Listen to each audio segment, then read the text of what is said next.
दोस्तों, आज हम आपको स्कूल में पढ़ने वाली बच्ची का एक ऐसा वाकया सुनाने वाले हैं जिसे सुनकर आप हैरान रह जाएंगे। अगर वीडियो को लाइक नहीं किया है तो इसे लाइक जरूर कर दें। तो आइए शुरू करते हैं।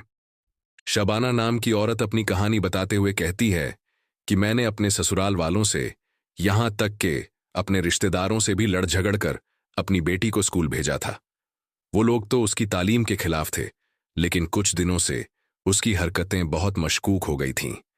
मैं पूरा दिन बातें सुनती, पर फिर भी उसे स्कूल रोजाना भेजती, मेहनत करती ताकि उसके खर्चे निकाल सकूं। पर आज जो चीज उसने मेरे सामने रखी, मैं हैरान रह गई। वो स्कूल से आई थी और उस चीज को हाथ में पकड़े बैठी थी।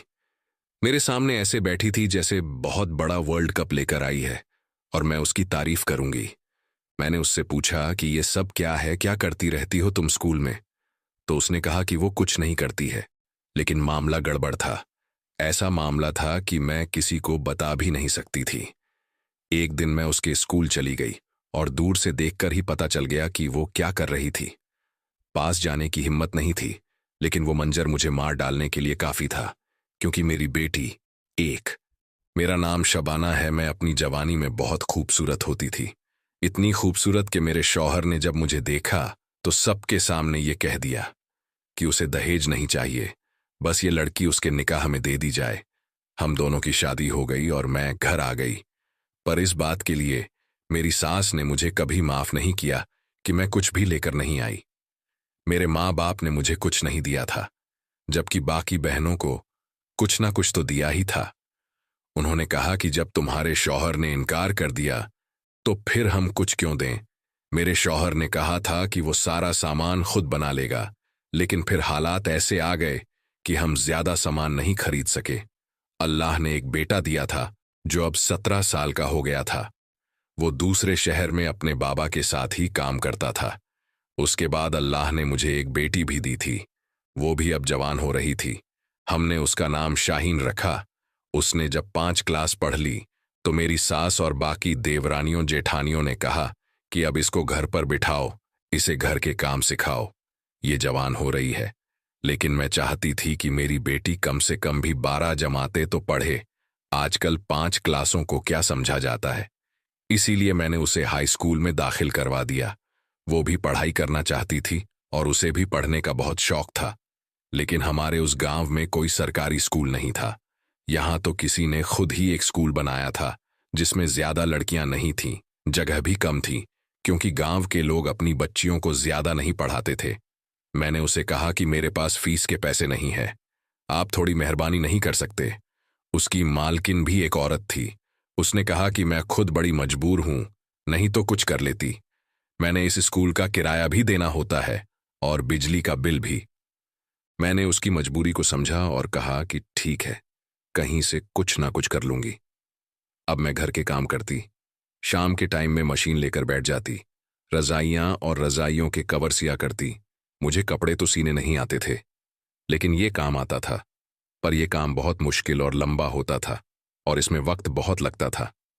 फिर भी इतने पैसे निकाल लेती थी कि अपनी बेटी के स्कूल का खर्चा निकाल सकूं।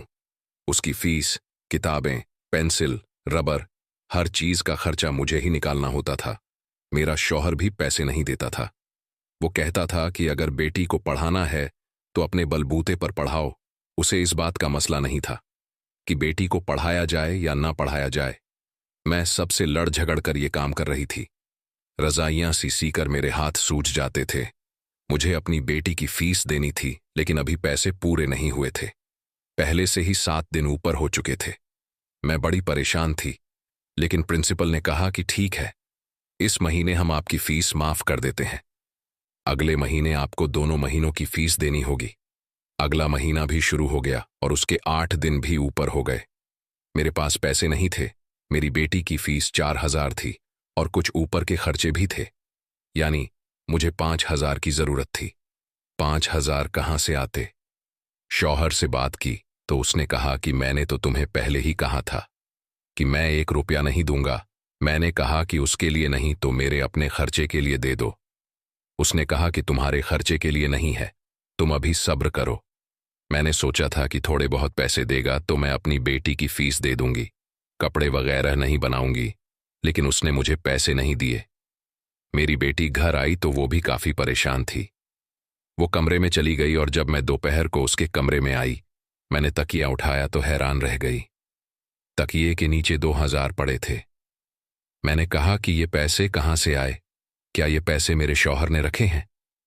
लगता है उसे मेरा एहसास हो गया, लेकिन वो बाहर बैठा अपनी मां से कह रहा था कि आज मुझसे पैसे मांग रही थी। मैंने तो 1 रुपया नहीं दिया। इसका मतलब कि ये पैसे मेरे शौहर ने नहीं रखे थे। फिर ये पैसे रखे किसने थे? अगले दिन फिर से ऐसे ही हुआ। मेरे तकिए के नीचे 2,000 पड़े थे। मैंने तो अभी पिछले पैसे भी इस्तेमाल नहीं किए थे। मैं हैरान थी, लेकिन मुझे पैसों की सख्त जरूरत थी। मैंने वो पैसे अपनी बेटी को दिए और कहा कि अपनी फीस भी दे देना, और कुछ किताबों वगैरह के पैसे थे जो उसने उधार ली थी, वो भी दे देना, और कुछ अच्छा खा भी लेना। उसने कहा कि ठीक है अम्मी। वो भी बहुत खुश थी। पैसे लेकर जाने लगी कि अचानक से वापस पलट कर आई और कहा कि अम्मी, मैं आपसे बहुत प्यार करती हूं। वो मेरे गले लग गई। मैंने कहा, मैं भी तुमसे बहुत प्यार करती हूं। मैंने कहा कि बेटी मां की सबसे अच्छी दोस्त होती है। वो स्कूल चली गई। मैंने सोच में पड़ गई, ये पैसे आ कहां से रहे थे? इस घर में ऐसा कोई भी नहीं था जो मेरी मदद करता। तीसरे दिन मैं हैरान तब हुई जब तीसरे दिन भी मेरे तकिए के नीचे 2,000 पड़े थे। अब मैं अपने कमरे पर नजर रखने लगी, क्योंकि कोई ना कोई तो जाकर वहां पर ये पैसे रखता ही था। मैंने सारे काम अपने कमरे के पास बैठकर ही किए। बर्तन भी बाहर बैठ के धोए। कपड़े भी मेरे कमरे में सिर्फ मेरी बेटी ही गई थी, और वो भी स्कूल से आने के बाद, क्योंकि वहां पर उसके कपड़े पड़े थे और पूरा दिन वहां कोई नहीं गया था। फिर शाम को मैंने देखा तो वहां पर 2,000 रुपये पड़े थे। इसका मतलब कि ये पैसे मेरी बेटी ने रखे थे। पर मेरी बेटी इतने पैसे कहां से लेकर आ रही थी? कहीं मेरी बेटी चोरी तो नहीं कर रही थी? मैं बड़ी परेशान हो गई। मैंने उसकी इतनी अच्छी तरबियत करने की कोशिश की थी। मैंने एक दिन प्यार उसे अपने पास बिठाया और पूछा कि बेटा, तुमने मेरे तकिए के नीचे पैसे रखे थे? तो उसकी शक्ल पे ही लिखा था कि जैसे ये उसने किया है। उसने कहा, जी अम्मी, मैंने रखे थे। मैंने कहा कि क्यों रखे थे? उसने कहा, तुम्हारी मदद करने के लिए। अम्मी, मैंने कहा कि पर तुम ये पैसे कहां से लेकर आई? उसने कहा कि मैंने ये पैसे खुद कमाए हैं। मैंने कहा, लेकिन तुम करती क्या हो? उसने कहा कि ये नहीं बता सकती, लेकिन ये पैसे मैंने कमाए हैं। ये मेरे कमाए हुए पैसे हैं। मेरी बेटी अब जवान हो रही थी, खूबसूरत हो रही थी, कमसिन थी लेकिन बेवकूफ नहीं थी। अपनी उम्र से ज्यादा बड़ी थी, क्योंकि इस घर में उसने अपनी मां को अपने बाप से मार खाते हुए भी देखा था, अपनी दादी से बातें सुनते हुए भी देखा था। उसके अंदर कोई इतना बचपना नहीं था। और ये तो मैं भी जानती थी कि पैसे कमाना कोई आसान काम नहीं था, और वो भी 2,000। मैंने उससे कहा कि मेरी बात गौर से सुनना बेटा, ये जो तुम रोज 2,000 रुपए, अभी मेरी बात मेरे मुंह में थी कि मेरा शौहर वहां पर आ गया। उसने कहा कि क्या बातें हो रही हैं 2,000 रुपए के बारे में? मैंने कहा कि 2,000 की जरूरत है, आप दे सकते हैं। मुझे फौरन गुस्सा आ गया। मेरे शौहर ने कहा कि मेरे पास तो 5 रुपए नहीं है, और आकर बिस्तर पर लेट गया। मेरी बात अधूरी रह गई। मेरी बेटी कुछ बोलने लगी तो मैंने उसे ना बोलने का इशारा किया कि कुछ नहीं बोलो।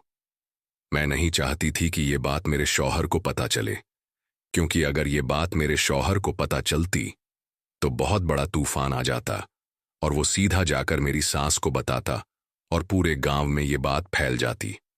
पहले मुझे खुद पता करना था कि आखिर बात क्या थी।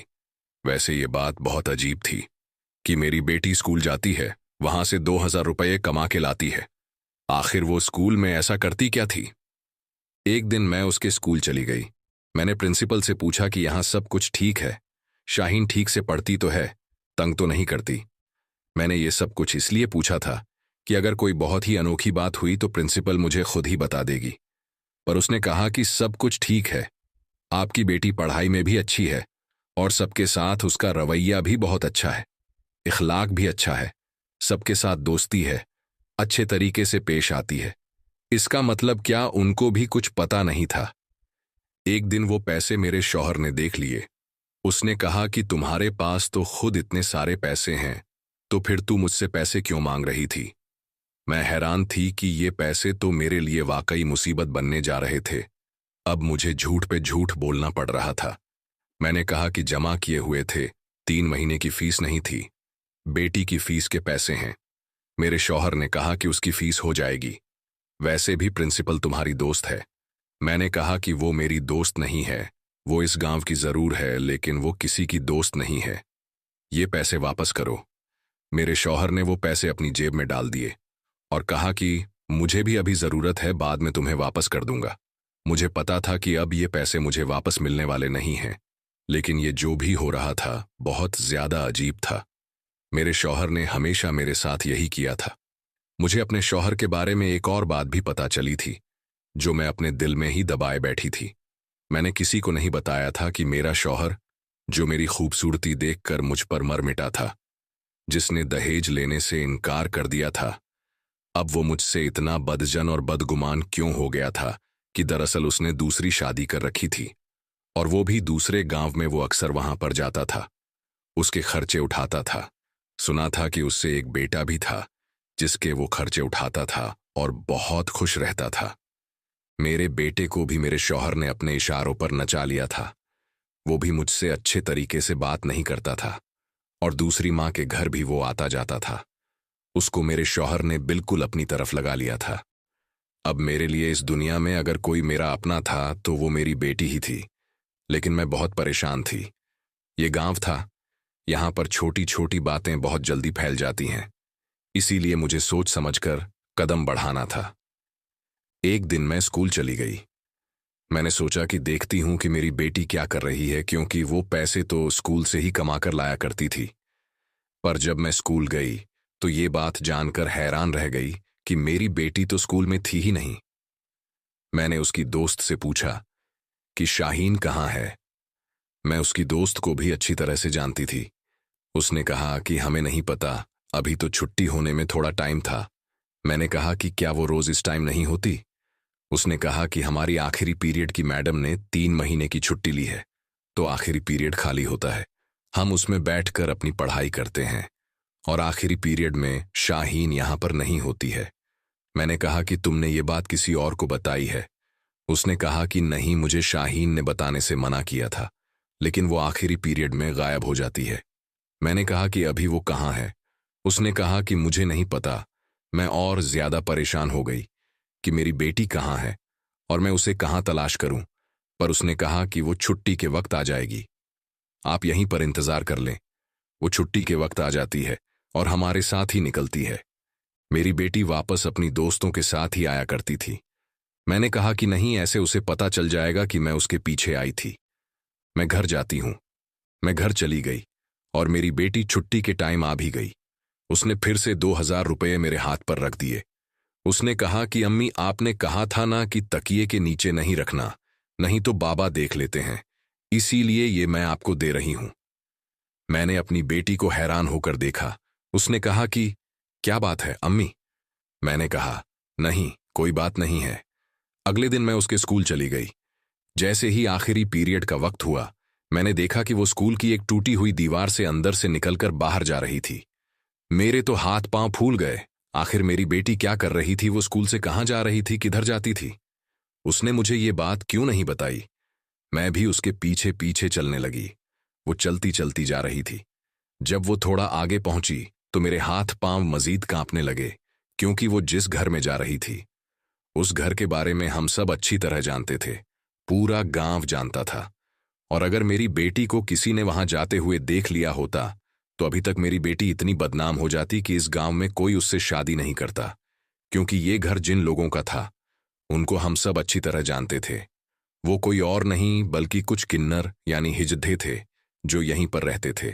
दूसरे गांव में जाकर नाच गाना किया करते थे, या किसी का बच्चा होता था तो उनको बुलाया करते थे। उनके घर में कोई भी नहीं जाता था, उनसे कोई मेल मिलाप नहीं रखता था। वो तैयार होकर बाहर निकल जाते थे। मेरी बेटी वहां पर क्या कर रही थी, उसका वहां पर क्या काम था? क्या मुझे अंदर जाना चाहिए था, या पहले मुझे ये बात अपने शौहर को बताना चाहिए थी?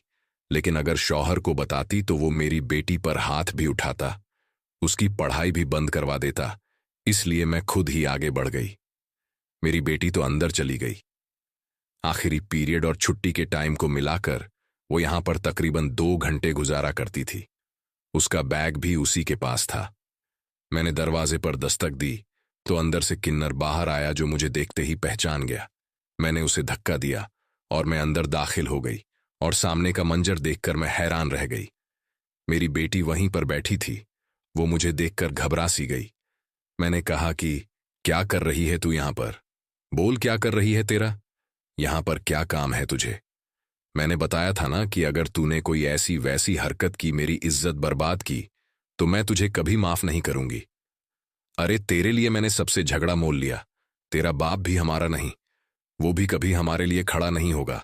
हम पर कोई मुसीबत आई तो सारे खानदान वाले तालियां बजाएंगे।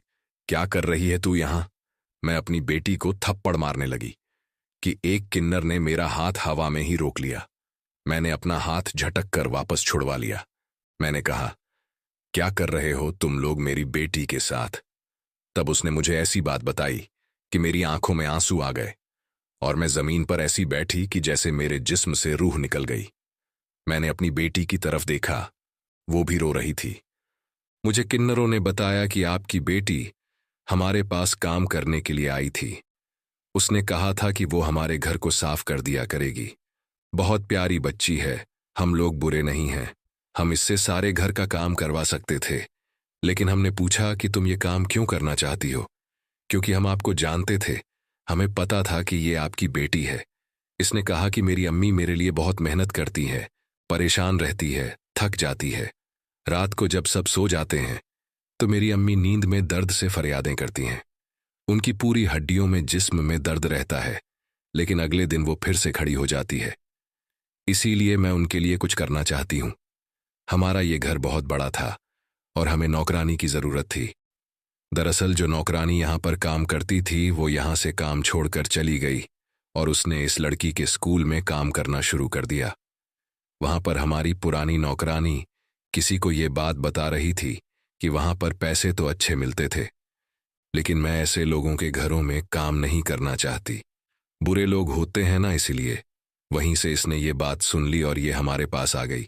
हमने कहा कि हमारे पास तुम्हारे लिए कोई काम नहीं है। अगर तुम्हें थोड़े बहुत पैसे चाहिए तो वो हम दे देंगे। पर इसने कहा कि ये मेहनत से पैसे कमाना चाहती है, इसीलिए हमने इससे 2-4 दिन काम करवाया। फिर आहिस्ता आहिस्ता पता लगने लगा कि ये बहुत अच्छा मेकअप करती है, इसको बहुत अच्छा मेकअप करना आता है और हमने इसे थोड़ा बहुत खुद से भी सिखाया है। चीज़ों के बारे में बताया है कि पहले क्या लगाते हैं। हमें लगता है कि आपकी बेटी के हाथ में टैलेंट है, इसे ब्रश चलाना आता है। ये कोई आम बात नहीं है। अगर ये पेंटिंग करे तो बहुत अच्छी पेंटिंग कर सकती है, और मेकअप भी तो पेंटिंग ही होता है। ये हम सब का मेकअप करती है और वो भी बहुत अच्छा। हम लोग तैयार होकर निकल जाते हैं और फिर पूरी रात तक हम काम पर होते हैं, तो 2 घंटे के अंदर ही 15-15 मिनट में ये हम सबको तैयार करती है और बहुत जल्दी जल्दी काम करती है। हम लोग अगर ऐसा मेकअप बाहर से करवाएं तो एक एक इंसान के 2-3 हज़ार तो लगते ही हैं, बल्कि शायद इससे भी ज्यादा। तो हम इसे इकट्ठे ही 2 हज़ार दे देते हैं और ये भी खुश हो जाती है और हमारा भी काम हो जाता है। मैंने अपनी बेटी को देखा तो मैं हैरान रह गई कि मेरी बेटी, मेरी प्यारी परी, उसने कैसे ये सब कुछ सोचा, कैसे उसके अंदर ये बात आई। उन्होंने कहा कि आप अपनी बेटी पे कभी हाथ नहीं उठाइएगा। आपकी बेटी बड़ी ही एहसास करने वाली लड़की है, ऐसी औलाद सबको नहीं मिलती है। मैंने अपनी बेटी को गले से लगा लिया, उसके आंसू साफ किए। वो इस तरह से रो रही थी कि जैसे उसने कुछ गलत कर दिया। मैंने उन लोगों को, यानी किन्नरों को, कहा कि अगर ये बात गांव वालों को पता चल गई तो बहुत बुरा होगा। उन्होंने कहा कि ये बात कभी भी पता नहीं चलेगी। आप ट्यूशन का बहाना करके इसको घर से भेज दिया करें। हम इसको हिफाजत से वापस भी छोड़ देंगे और रास्ते से पकड़ भी लेंगे, किसी को पता भी नहीं लगने देंगे। मैंने कहा कि हाँ ठीक है, मैं ऐसा ही कुछ करती हूं क्योंकि मेरी बेटी मेरे लिए ये काम करना चाहती थी और 2 घंटे से कोई फर्क नहीं पड़ता था। अब मेरी बेटी ये काम करती थी और मैंने घर वालों को कहा था कि वो ट्यूशन जाती है। मेरे पास पैसे वगैरह भी होते थे। मैं उन्हीं पैसों से अपनी बेटी के लिए चीजें लेती थी, कपड़े बनाती थी। मेरे शौहर की दूसरी शादी के बारे में मुझे पता चल गया था। जब मैंने उससे लड़ाई झगड़ा किया तो वो हमेशा के लिए अपनी दूसरी बीवी के पास चला गया। कुछ अरसे बाद मेरा बेटा भी वापस आ गया, क्योंकि फिर सौतेली माँ तो सौतेली माँ ही होती हैं। मुझे मेरे शौहर की दूसरी शादी के बारे में पहले से ही पता था, लेकिन मैं खामोश थी। अब खानदान वालों को भी पता चल गया। वो लोग बातें तो कर रहे थे, लेकिन उससे मेरे शौहर को क्या फर्क पड़ता था। वो हमेशा के लिए वहीं चला गया। मेरे बेटे को भी मैंने सब कुछ बता दिया। उसे इस बात से कोई मसला नहीं था। अब हम तीनों ही एक दूसरे का सहारा थे और इस घर में रह रहे थे। आहिस्ता आहिस्ता हमारे पास इतने पैसे आ गए, हमने अलग घर ले लिया और मैं वहां पर रहने लगी। दोस्तों, इस वीडियो को लाइक करना ना भूलें और चैनल को सब्सक्राइब भी कर लें।